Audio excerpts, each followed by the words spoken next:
So Marco's working on that directly. Just had a conversation with her. বিশ্ব রাজনীতিতে Donald Trump মানেই একের পর এক চমক, কখনো হুমকি, কখনো অপ্রত্যাশিত ঘোষণা। এবারও তার ব্যতিক্রম হয়নি। গ্রিনল্যান্ড ইস্যুতে শুল্ক আরোপের হুমকি দিতে না দিতেই তার প্রভাব পড়েছে বৈশ্বিক অর্থনীতির সবচেয়ে সংবেদনশীল খাত স্বর্ণবাজারে।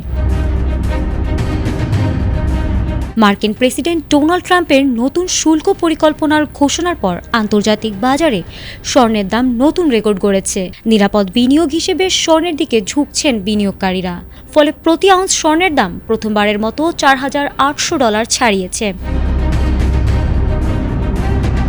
জানা গেছে, গ্রিনল্যান্ড সংশ্লিষ্ট বাণিজ্যিক বিষয়ে ট্রাম্পের কড়া অবস্থান এবং ইউরোপ ও স্ক্যান্ডিনেভিয়ান দেশগুলোর পণ্যে আসন্ন শুল্ক আরোপের ঘোষণা বাজারে অনিশ্চয়তা বাড়িয়েছে। ফেব্রুয়ারি থেকে এসব দেশের পণ্যে 10% শুল্ক কার্যকর হতে পারে বলে জানানো হয়েছে।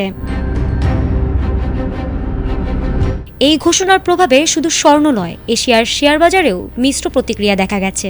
কিছু বাজার ঊর্ধ্বমুখী থাকলেও বেশ কয়েকটি সূচক নিম্নমুখী হয়েছে। বিশ্লেষকদের মতে, রাজনৈতিক ঝুঁকি বাড়লে বিনিয়োগকারীরা সাধারণত ঝুঁকিপূর্ণ সম্পদ থেকে সরে গিয়ে স্বর্ণের মতো নিরাপদ আশ্রয়ের দিকে ঝুঁকবে। অর্থনীতিবিদরা মনে করছেন, ট্রাম্পের এমন বক্তব্য ও নীতিগত হুমকি যদি অব্যাহত থাকে তাহলে বৈশ্বিক বাজারে অস্থিরতা আরও বাড়তে পারে। সেই সঙ্গে স্বর্ণের দামও নতুন উচ্চতায় পৌঁছানোর সম্ভাবনা উড়িয়ে দেওয়া যাচ্ছে না। বিশ্লেষকদের মতে, ট্রাম্পের এক একটি বক্তব্য শুধু রাজনৈতিক আলোচনাই নয়, বিশ্ব অর্থনীতির দিক নির্দেশও বদলে দিচ্ছে। আর সেই ঢেউয়ে আবারও ঝলমল করছে স্বর্ণ। ফারহানা হক, এটিএন বাংলা।